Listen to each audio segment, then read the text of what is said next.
দিল্লীত যে এনেকুৱা ভয়াৱহ পৰিস্থিতি আহি পৰিব বুলি কেতিয়াও আমি ভবাই নাছিলোঁ। এফালে আপোনাৰ পলিউশ্যন, মানুহৰ উশাহ লোৱা টান হৈ পৰিছে, আনফালে সেইদিনাখন যিটো ব্লাষ্ট হ'ল, মোৰ ঘৰৰ মানুহখিনিৰ লগতেও আপোনালোকৰ ভিতৰতো মোক বহুতে মেছেজ কমেণ্ট কৰিছে যে বা আপোনালোকে ভালে আছেনে নাই।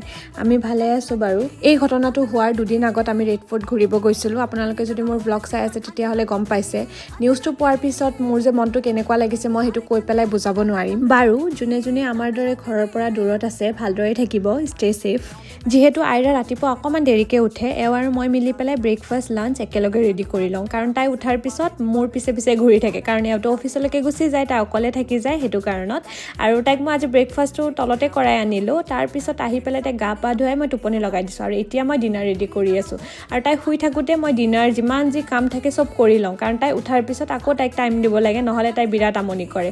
তাৰপিছত আজি তাইক আমাৰ ওচৰতে পাৰ্ক এটা আছে তাত লৈ গৈছিলোঁ, বিৰাট ফূৰ্তি কৰিছে।